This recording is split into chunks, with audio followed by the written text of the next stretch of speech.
안녕하세요. 행복한 안식일 아침입니다. 오늘은 어제와 이어서 오늘 믿음에 대해서 한번 좀 생각해 보도록 하겠는데요. 오늘 우리 교가 공부 시간에 목사님께서도 잘 말씀해 주셨듯이 우리의 삶 중에, 우리의 몸 중에 가장 무한한 가능성을 가지고 있는 부분이 어디일까요? 아까 1마일 달리기에 대해서도 이제 말씀을 하셨는데, 우리의 여러 신체 부분 중에 가장 무한한 가능성을 가지고 있는 부분을 꼽으라. 그러면 어디일까요? 뇌. 모두가 동의하십니까? 그렇습니다. 우리가 가지고 있는 이 뇌라는 것 자체는 엄청나고 무한한 가능성을 가지고 있다라고 이야기를 합니다. 우리가 인간이 살면서 보통 이 뇌의 한 몇 프로 정도 사용한다고 이야기를 하죠? 일반적으로 볼 때. 한 10% 정도 이야기를 합니다. 가장 많이 활용했을 경우에. 그러면서 늘 거론되는 사람이 있죠. 네, 그렇습니다. 우리 인류의 수많은 사람들 중에 가장 머리가 뛰어난 사람 중에 하나다라고 생각하는 아인슈타인은 그의 뇌 몇 프로 정도 사용했대요?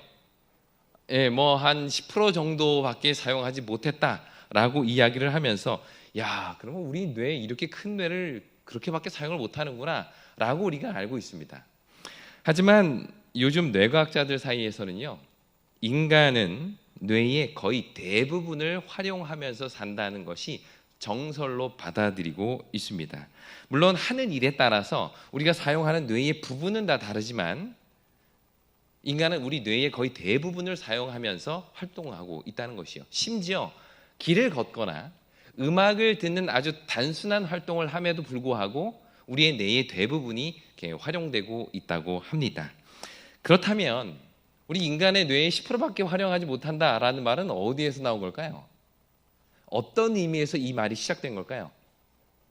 사람들이 이제 그걸 추적해 가다 보니까 한 1907년쯤에 아주 유명한 심리학자죠, 윌리엄 제임스라는 사람이 이런 말을 했는데, 그 말이 계속 전달되면서 사람들에게 사람들은 이 뇌의 한 10%밖에는 활용을 못하는구나, 나머지 90%는 아예 써보지도 못하고 인간은 죽는구나 라는 인식을 갖게 되었다는 것입니다. 그렇다면 그가 한 말은 뭘까요? 그가 이런 말을 합니다. 인간은 주어진 정신적, 신체적 역량의 극히 일부분만을 활용하고 있다. 그러니까 우리가 할 수 있는 능력의 아주 일부분만을 우리는 활용하고 있다라는 말이, 사람들에게는 우리의 뇌는 우리가 한 10%밖에는 못 쓴다, 나머지 90%는 다 써보지도 못하고 우리는 죽는다라고 이해하게 되었다는 것이죠. 그런데 이 윌리엄 제임스라는 사람이 이 말은요, 뇌의 어떤 사용량에 대한 문제가 아니라 뇌의 능력에 대한 이야기였습니다. 이게 무슨 얘기인가 하면, 인간은 작은 활동을 함에도 불구하고 뇌의 거의 대부분을 활용을 하는데, 인간이 뇌가 할 수 있는 그런 능력치는 엄청나다는 거예요. 그런데 그 능력을 제대로 발휘하지 못하고 있다라는 이야기를 하는 겁니다. 한번 예를 들어보겠습니다. 어떤 사람이 두 팔을 가지고 두 팔을 다 사용해서 들 수 있는 무게가 한 10kg 정도밖에 안 되는 사람이 있어요.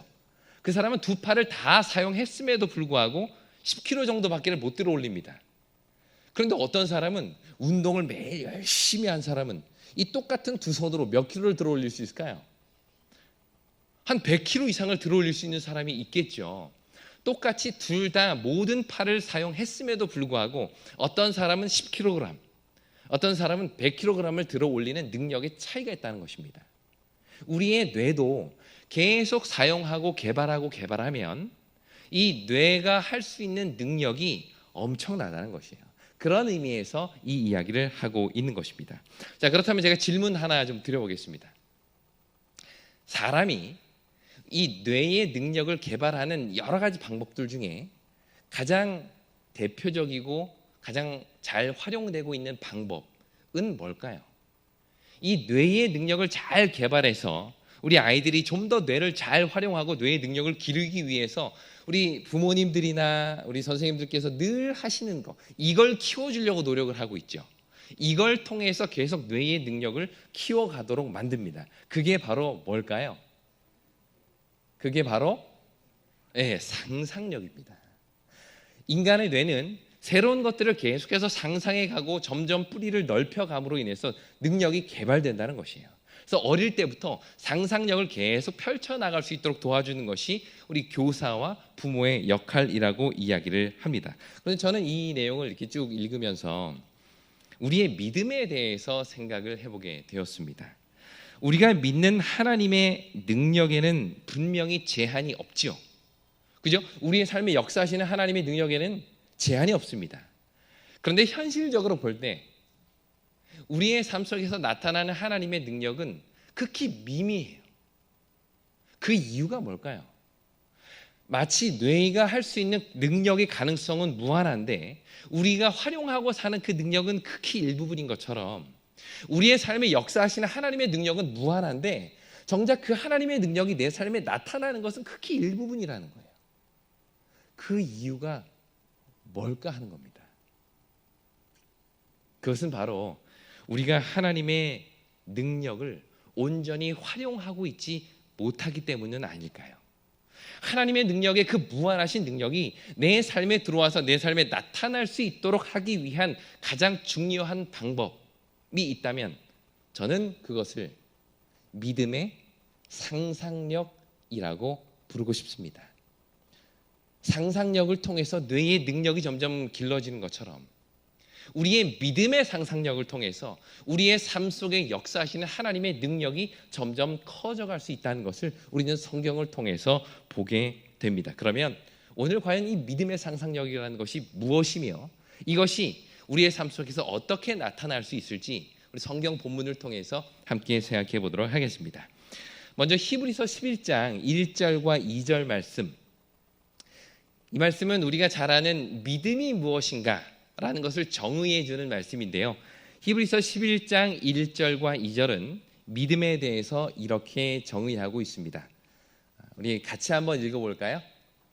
믿음은, 자 시작, 믿음은 바라는 것들의 실상이요 보이지 않는 것들의 증거니 선진들이 이로써 증거를 얻었느니라. 자, 믿음을 이렇게 정의합니다. 믿음은 첫 번째, 바라는 것들의 실상이라는 것이에요. 바라는 것은 아직 이루어지지 않은 것을 의미합니다. 내 마음속에 바라고 원하고 희망하는 것들이죠. 그런데 내 마음에 바라고 원하는 것들이 실상, 실제로 존재하는 것으로 볼 수 있는 능력, 그게 뭐예요? 그게 믿음이라는 겁니다. 아직 이루어지지 않고 내 마음속으로만 바라고 있는데 그것이 이미 이루어진 것처럼 볼 수 있는 눈, 그게 믿음이라는 거죠. 또한 보이지 않는 것들, 내 눈에 보이지 않는 것들, 하나님의 존재, 하나님의 능력, 그분의 사랑, 우리가 눈으로 확인할 수 없잖아요. 그런데 그것이 이미 내 눈에 보이는 것처럼 생각하고 바라보는 것, 그게 믿음이라는 것입니다. 우리가 걱정하는 대부분의 것은 과거예요, 현재예요, 미래예요. 미래입니다. 아직 이루어지지 않은 일들로 인해서 우리는 걱정하고 염려하지요. 그런데 믿음은 이러한 불확실한 가운데서 확신을 가져다주는 눈이라는 것입니다. 하나님께서 어떻게 인도하시고 구원하실지 미리 내다보고 상상할 수 있는 눈, 그게 믿음이라는 것이죠. 그래서 저는 믿음이라는 것을 상상력이라고 생각을 합니다. 오늘은 특별히 사무엘상 17장에 나오는 유명한 이 전쟁 이야기, 성경에 나오는 모든 전쟁의 이야기 중에서 우리가 가장 잘 아는 이 다윗과 골리앗의 이야기를 통해서 믿음이라는 것이 무엇인지, 그리고 그 믿음의 상상력을 통해서 미리 미래를 내다본다는 것이 어떻게 하나님의 능력을 우리의 삶 가운데로 능력이 역사하도록 만드는 힘이 되는지를 함께 생각해 보도록 하겠습니다. 어느 날 이스라엘과 블레셋 사이에 전쟁이 일어나죠. 이 엘라 골짜기라는 그 골짜기를 사이에 두고 이스라엘과 블레셋 군대가 서로 양편에 진을 치게 됩니다. 그리고 이런 일들이 벌어지게 됩니다. 제가 읽어보겠습니다. 블레셋 사람들의 진영에서 싸움 도두는 자가 왔는데 그의 이름은 골리앗이요 가드 사람이라. 그의 키는 6규빗 한 뼘, 머리에는 노투구를 썼고 몸에는 비늘 갑옷을 입었으니 그 갑옷의 무게가 놋 5천 세겔이며 그의 다리에는 놋 각반을 쳤고 어깨 사이에는 놋 단창을 메었으니 그 창자루는 배틀채 같고 창날은 철 600세겔이며 방패든 자가 앞에 행하더라. 자, 여기 지금 제가 읽은 4절부터 7절의 이 말씀은 순전히 사실들만 나열한 것입니다. 흔히 팩트라고 하죠. 사실. 그냥 사실들만 나열한 부분이 4절부터 7절의 부분입니다. 머리에는 노투구를 썼고 그의 키는 3미터가 넘고 몸에는 비늘 갑옷을 입고 그의 창자루는 배틀채 같고, 이 어마어마한 모습들을 지금 사실을 그대로 기록하고 있는 것이죠. 상상력은 그 다음부터 시작이 됩니다. 그러니까 사실을 나열하고 난 다음에 그 사실을 바탕으로 해서 이제 뭐가 시작되는 거예요? 이제 상상이 시작되는 겁니다. 어떤 상상이 벌어질까요? 이스라엘 백성들의 눈앞에 처해 있는, 지금 바라보고 있는 이 팩트를 바라보고는 이제 사람들이 있는 모든 머릿속에는 이제 상상력이 발동되기 시작합니다. 이스라엘 백성들의 상상력을 성경은 이렇게 묘사합니다.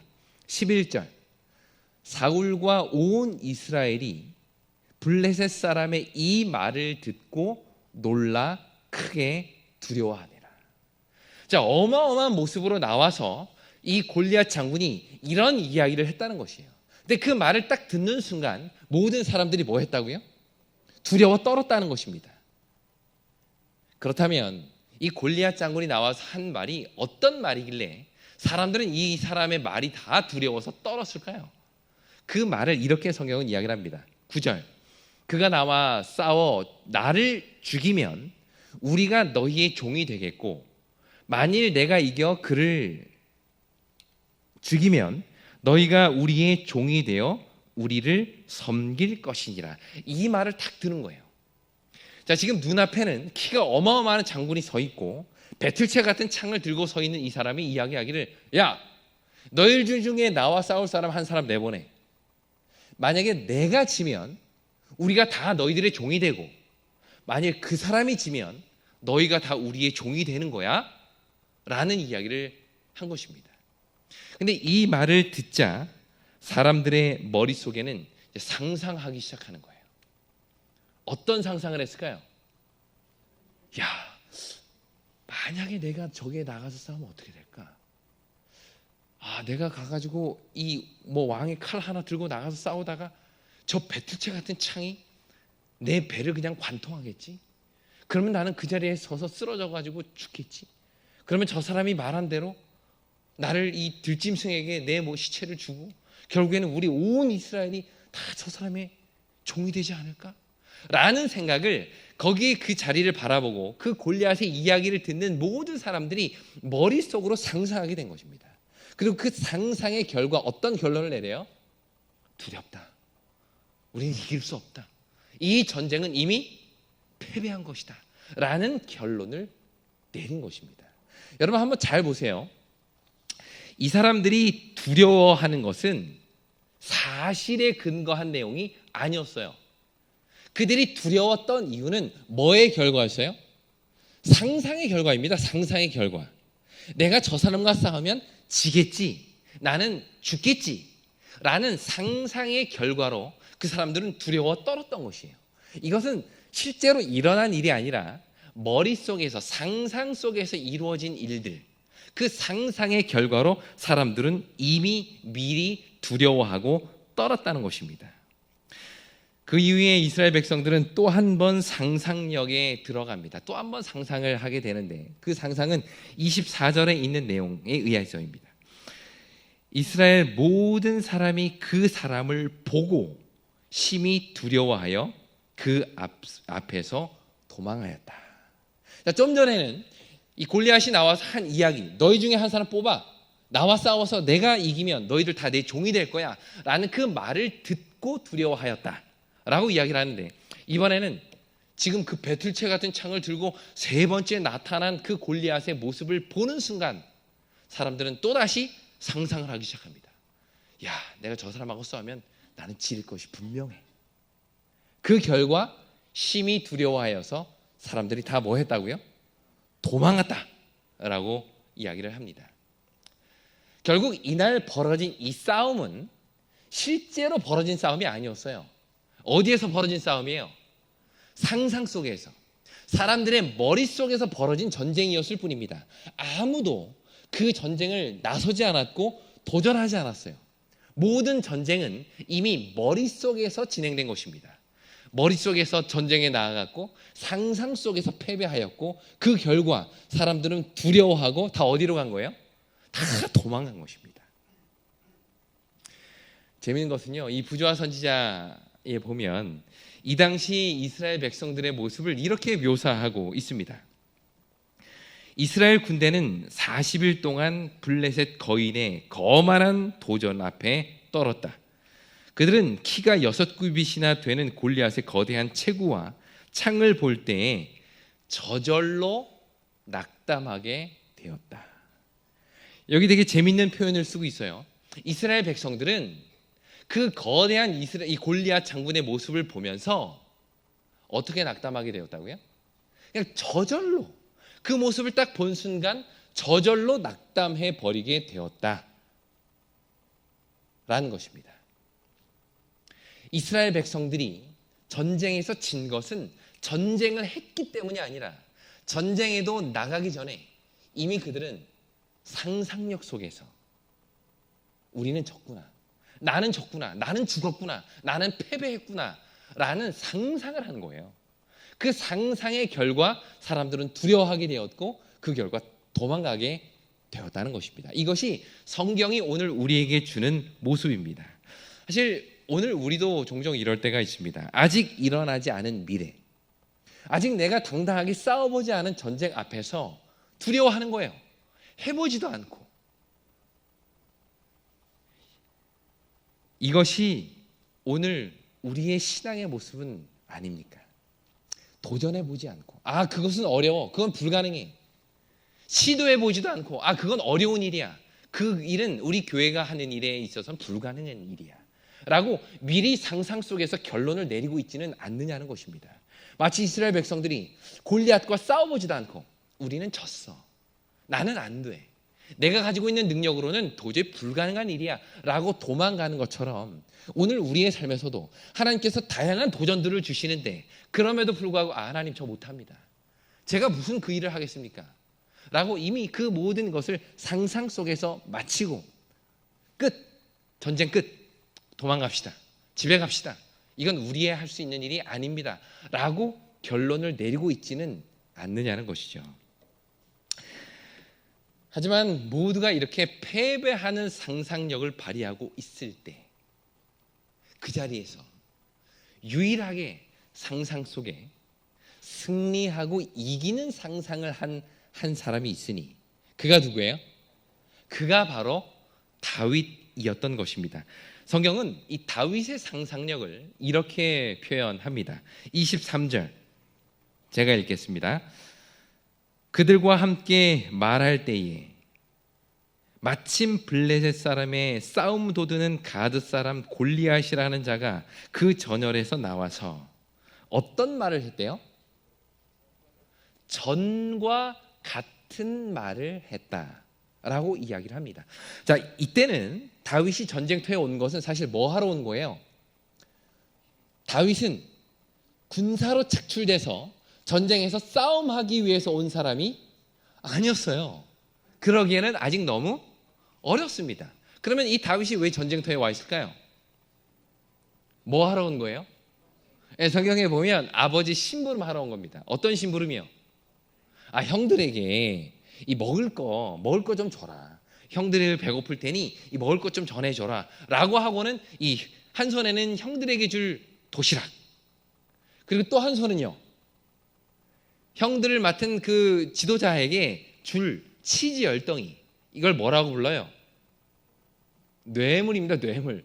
우리 아들 좀 잘 봐주십시오 라고 전달하기 위해서 가지고 온 그 치즈 열덩이와 형들에게 줄 도시락, 그거 들고 이 어린 다윗이 지금 전쟁터에 온 거예요. 전쟁하러 온 것이 아니라 신분하러 온 것입니다. 그래서 이것을 맡기고 이제 형들과 이야기하고 있는 그 순간 마침내 여기 23절에 보면 마침 블레셋 사람의 싸우는 도드는 가드 사람 골리앗이라는 사람이 딱 나왔다는 거예요. 그런데 성경은 이때 이 골리앗이 했던 말을 이렇게 표현합니다. 전과 같은 말을 했다는 것이에요. 왜 굳이 성경은 전과 같은 말을 했다는 표현을 강조해서 이야기할까요? 이 말은 이미 전에 누가 들은 말이에요? 이스라엘 군대들이 다 들었습니다. 그리고 그 말을 듣고 뭐 했던 말이에요? 상상했던 말이에요. 어떤 상상? 패배하는 상상, 지는 상상, 내가 죽는 상상. 그리고는 다 두려워 떨었던 그 말을, 그 똑같은 말을 이번에는 누가 들어요? 다윗이 들었다는 겁니다. 자, 이제 이 말을 들었으니 이제 다윗의 머릿속에는 뭐가 진행이 될까요? 이제 다윗도 이제 상상하는 겁니다. 상상하는 거예요. 다윗은 이 말을 듣는 순간 자동적으로 어떤 상상을 하게 되었을까요? 그 다음 말씀 보시겠습니다. 26절 우리 다 같이 읽어보겠습니다. 다윗이 함께 읽겠습니다. 시작. 다윗이 곁에 서 있는 사람들에게 말하여 이르되 이 블레셋 사람을 죽여 이스라엘의 치욕을 제거하는 사람에게는 어떠한 대우를 하겠느냐? 이 할례 받지 않은 블레셋 사람이 누구이기에 살아계시는 하나님의 군대를 모욕하겠느냐? 자, 이 말씀 딱 보시면 이제 다윗이 그 말을 듣는 순간 자동으로 그의 머릿속에 상상력이 이제 발휘하게 되는데 어떤 상상을 했어요? 이 블레셋 사람을 뭐 하는 상상을 해요? 죽이는 상상을 합니다. 전혀 반대죠. 똑같은 말을 들었는데 모든 이스라엘 군대는 내가 죽는 상상을 했어요. 야, 저기 나가서 내가 싸우면 보나마나 나는 죽은 목숨이야. 죽는 상상을 했어요, 다. 근데 이 어린 소년 다윗은 그 말을 듣는 순간 자동적으로 내가 나아가서 저 사람을 죽이는 상상을 했다는 겁니다. 정말 큰 차이죠. 둘 다 전쟁에 나가지 않았어요. 둘 다 똑같이 골리앗의 말을 들었을 뿐입니다. 그런데 누구는 내가 죽는 상상을 하고 누구는 그 사람을 죽이는 상상을 했다는 것이죠. 이것이 여러분 이 사무엘상 17장에 엄청난 차이를 만들어내는 결과입니다. 다윗이 이 전쟁에 이긴 것이 우리는 흔히 생각하기를 그가 오랫동안 물매를 잘 돌려가지고 늘 매번 물매 연습하고 그랬던 그 물매가 잘 맞아가지고 전쟁에 이겼다라고 생각하지만 사실은 이미 이 전쟁은 무슨 차이예요? 무슨 차이예요? 상상력의 차이였던 것입니다. 이미 이 전쟁은 전쟁터에 나아가기 이전에 상상력에 의해서 결론난 것이에요. 패배하는 상상력에 휩싸여서 두려워 떨고 도망가는 사람들이 있는 반면에 그 말을 듣는 순간 이기는 상상에 휩싸여서 당당하게 골리앗 앞에 나아가는 이 상상력 속에서 이미 머릿속에서 이 전쟁의 승리와 패배는 결정났다는 것이죠. 이렇게 승리의 상상력에 가득 찬 이 다윗이 그 이야기를 하자 사람들은 이 다윗을 데리고 누구에게로 가요? 이 사울에게로 데려갑니다. 사울에게로 데려가요. 왜냐하면 모두가 패배하고 있는 상상력 속에 휩싸여 있을 때 유일하게 승리하는 상상을 한 사람이 다윗이기 때문에 이 다윗 어린 소년 다윗을 데리고 왕 앞에 나아갑니다. 먼저 사울 앞에 선 다윗이 이 사울에게 이런 이야기를 합니다. 32절 제가 읽겠습니다. 다윗이 사울에게 말하되 그로 말미암아 사람이 낙담하지 말 것이라 주의 종이 가서 저 블레셋 사람과 싸우리이다. 여러분 이 말씀 한번 잘 보세요. 이 어린 소년이 그 일개 나라의 왕에게 하는 말이 낙담하지 마십시오. 이런 이야기하는 거예요. 사실 이 말은 누가 누구에게 해야 될 말이에요? 사울 왕이 두려워 떨고 있는 백성들에게 여러분 두려워하지 마십시오. 우리가 전쟁 한두 번 해봅니까? 그 전쟁 속에서 나타난 하나님의 능력 한두 번 경험합니까?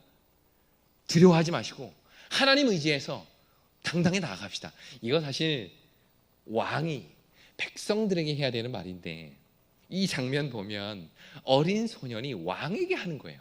왕이시여, 왕이시여, 두려워하지 마십시오. 왜 떨고 있습니까?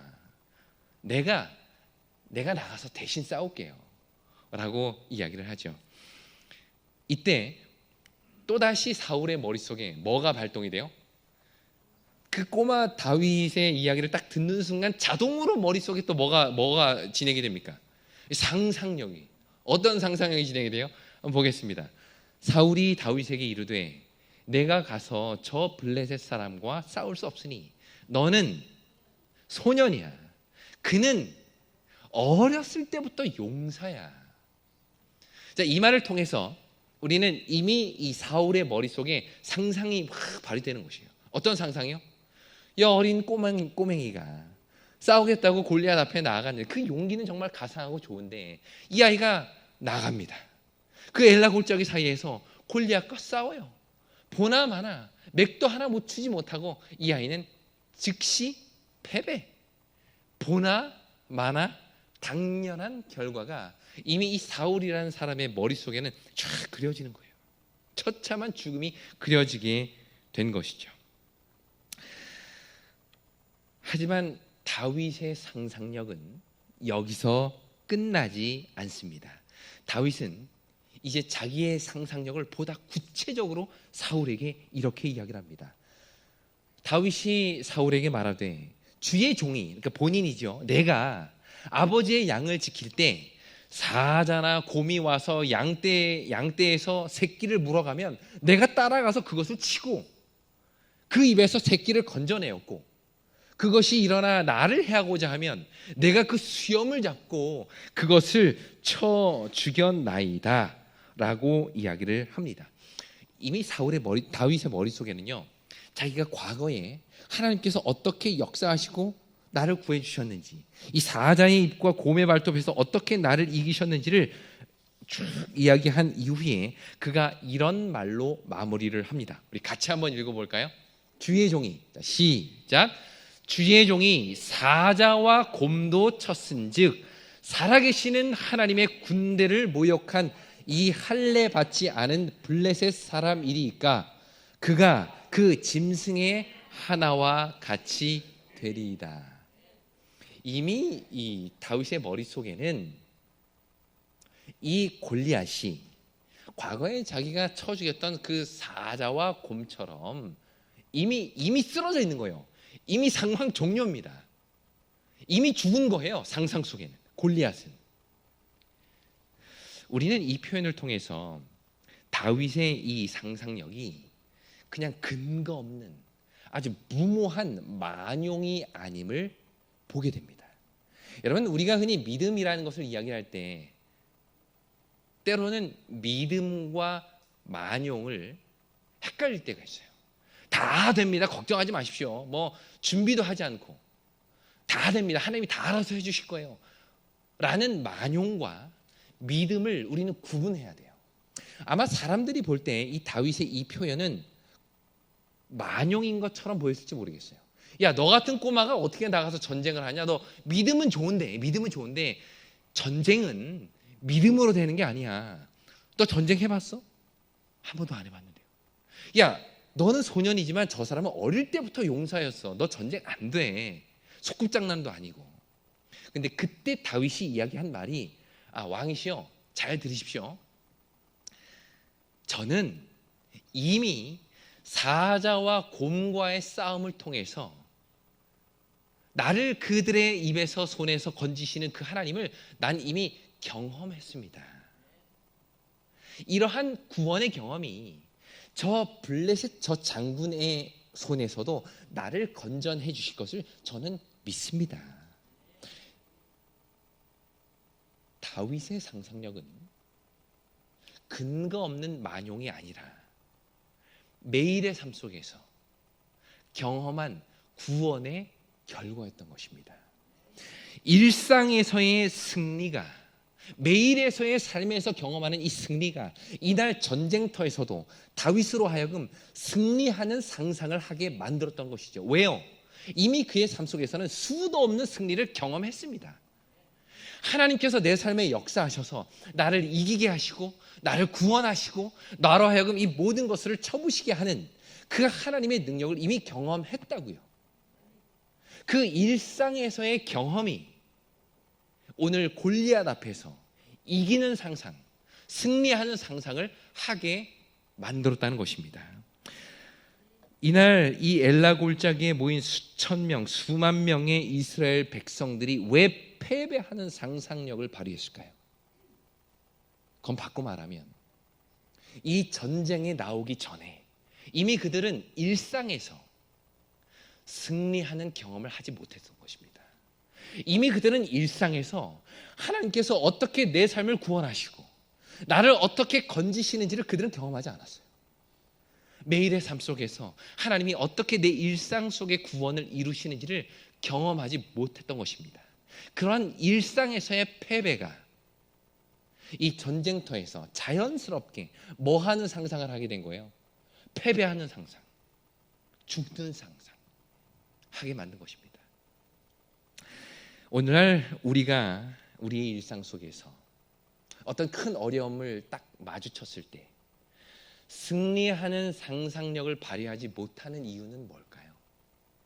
우리 앞에 거대한 장애물이 딱 서 있을 때 다 아유 안 되겠다, 포기하자, 야 우리는 그 일 못해, 우리 교회는 그 일 할 수 없어 라는 패배하는 상상력을 발휘하게 되는 이유가 뭘까요? 그 이유는 간단합니다. 우리가 일상에서 승리를 경험하고 살지 못했기 때문이에요. 다윗의 고백처럼 왕이시여 잘 들어보십시오. 제가 양칠 때 하나님이 곰의 발톱에서 저를 구해주셨어요. 제가 양을 돌볼 때 사자의 입에서 나를 구원해 주셨습니다. 저는 매일 구원을 경험했어요. 날마다 승리를 경험했습니다. 그 승리의 경험이 오늘 저로 하여금 이 승리를 상상하게 만든 것입니다 라고 말이죠. 전도회가 9월에 있다고 이야기를 들었습니다. 어떤 분들은 이 이야기를 듣는 순간 야 코로나 상황에서 무슨 전도회야, 아 우리 소그룹은 안 돼 라고 이야기를 듣는 순간 패배하는 상상력을 발휘한 분들도 계실 것이고, 어떤 분들은 그래 하나님께서 지금까지 우리의 이 소그룹을 인도하시고 돌보시고 여기까지 이끌어 주셨는데 아 이번 전도회가 기대된다, 이번에는 하나님이 어떠한 능력을 보여주실까 기도하면서 준비해야지 라는 승리하는 상상력을 발휘하시는 분들도 계실 겁니다. 무슨 차이일까요? 일상의 차이입니다. 매일의 삶 속에서 나의 기도의 응답을 경험하고 나를 구원하시는 하나님의 능력을 경험한 사람은 어떤 상황에서도 승리하는 상상력을 자동으로 발휘하게 되는 것이에요. 그러나 그의 삶 속에 늘 패배하는 경험, 하나님을 통해서 구원을 하는 경험을 경험하지 못한 사람은 이번에도 안 될 거야, 이번에 나가면 반드시 패배하겠지, 내가 죽을 거야, 두려워, 도망가자 라는 결론에 이르게 되는 것이죠. 오늘 우리의 삶에 이 다윗과도 같은 승리의 상상력이 가득하게 되기를 간절히 바랍니다. 그런데 여러분, 사실 어찌 보면 이 홀로 승리하는 상상력을 발휘한 사람은 그 그룹 안에서 외로워요. 모두가 다 패배하는 상상 속에 휩싸여 있을 때 혼자서 승리의 목소리를 외친다는 것, 외로운 일입니다. 그런데 다윗은 그 모든 것을 뒤로 하고 당당하게 전쟁터에 나아가게 되죠. 다음 성경절 한번 보도록 하겠습니다. 사무엘상 17장 45절 말씀입니다. 여기 넘어가질 않네요. 제가 한번 성경절을 읽어보도록 하겠습니다. 다윗이 블레셋 사람에게 이르되 너는 칼과 창과 단창으로 내게 나아오거니와 나는 만군의 여호와의 이름 곧 내가 모욕하는 이스라엘의 군대 하나님의 이름으로 내게 나아가노라. 블레셋 사람이 일어나 다윗에게로 마주 가까이 올 때에 48절입니다. 블레셋 사람을 향하여 빨리 달리며 49절 손을 주머니에 넣어 돌을 가지고 물매로 던져 블레셋 사람의 이마를 치매 돌이 그의 이마에 박히니 땅에 엎드러지니라. 자, 이 모습을 이 엘라 골짜기 사이에서 두고 양편 진영이 모두가 바라보고 있었습니다. 그 어린 소년 다윗과 거대한 골리앗이 전쟁을 벌이는 이 모습을 모두가 지켜보고 있는 것이에요. 그런데 골리앗이 쓰러진 겁니다. 그 모습을 바라보자 모두가 놀란 거죠. 왜요? 이것은 무슨 일이에요? 상상도 할 수 없는 일이었던 거예요. 상상도 할 수 없는 일이 눈앞에 벌어진 것입니다. 왜요? 그들은 다 패배하는 상상에 휩싸여 있었기 때문에 이 다윗이 이기고 골리앗이 쓰러진다? 이건 상상도 할 수 없는 일이었죠. 그런데 이 모습을 보고 놀라지 않은 유일한 한 사람이 있으니 그가 누구예요? 다윗입니다. 이 모습은 상상도 할 수 없는 일이 아니라 너무나도 당연한 일이었기에 다윗은 아무렇지도 않게 그 모습을 바라볼 수 있었다는 것이죠. 이날 다윗이 보인 이 승리의 상상력, 믿음의 상상력이 오늘 골리앗을 앞두고 있는 우리 모두의 삶에 가득하게 되기를 간절히 바랍니다. 어려운 상황 속에서 이 문제를 풀어가는 것이 너무도 힘들어 보일 때, 모두가 다 패배하는 상상력에 휩싸여 있을 때, 바로 그때 승리를 상상하고 그 상상을 현실로 바꾸는 이 다윗의 모습이 오늘 우리의 모습이 되기를 간절히 바랍니다. 그러기 위해서는 일상에서의 승리를 연습하셔야 돼요. 다윗이 매일의 양을 치는 이 일상 속에서 승리를 경험했던 것처럼 오늘 우리도 역시 매일의 승리를 경험하는 우리 모두가 되기를 간절히 바랍니다. 이 매일의 일상에서 하나님의 임재를 철저히 연습해온 다윗에게는요, 들리지 않는 하나님의 음성이 내 귀에 쩌렁쩌렁 울리는 사자의 표효보다도 훨씬 더 실제적이었다는 것입니다. 평상시 늘 들판에서 하나님의 장엄하심을 경배해온 다윗에게는 보이지 않은 하나님의 사랑이, 하나님의 능력이 곰의 사자의 사나움보다 훨씬 더 실제적이었다는 것입니다. 기도하고 찬양하고 묵상하는 가운데 형성된 이 다윗의 상상력 속에는 곰과 사자를 압도하는 더 크고 거대한 무엇인가가 자리 잡고 있었는데 그게 바로 뭐예요? 하나님입니다. 하나님. 그는 철저히 하나님께 사로잡힌 상상력 가운데 일상을 살았던 것이죠. 그랬던 그가 그 엘라 골짜기에서 모두가 다 골리앗에게 사로잡혀서 골리앗을 기초로 한 상상력을 발휘하고 있을 때 다윗은 유일하게 하나님께 사로잡힌 상상력 속에서 승리를 꿈꿀 수 있었다는 것이죠. 오늘 말씀을 마무리하면서 우리는 누구나 상상 속에서 살아갑니다. 아직 일어나지 않은 일을 상상하고 그 상상한 일로 인하여 걱정하고 염려합니다. 그러나 하나님께 붙들린 상상력은 그 어떤 상황에서도 승리를, 구원을 상상하게 되겠죠.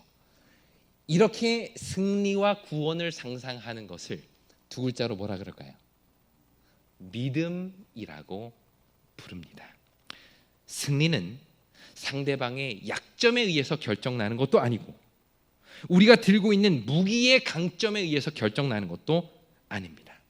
다윗의 손에 들려있는 이 작은 돌멩이, 이건 사실 어디에나 널려있는 것이고 누구도 무기가 될 것이라고 생각하지 못했던 것인데 그것이 하나님께 사로잡힌 다윗의 손에 들렸을 때 나라를 구원하는 무기가 될 수 있었던 것이요, 이것이 바로 믿음입니다. 상상력이 바로 믿음인 것이죠.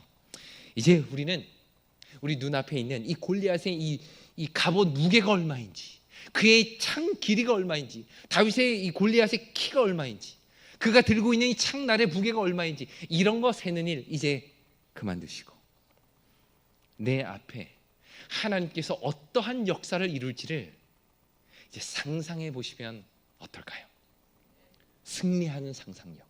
하나님이 내 삶에, 내 소그룹에, 내 교회에, 내 가정에 역사하셔서 이 모든 문제를 승리로 이끄실 것을 미리 바라볼 수 있는 상상력. 보이지 않지만 확신을 얻고 아직 이루어지지 않았지만 실상처럼 바라보는 그 상상력, 그 믿음의 상상력이 오늘 우리의 삶에 함께하게 되기를 간절히 바라며 오늘 말씀을 마치겠습니다.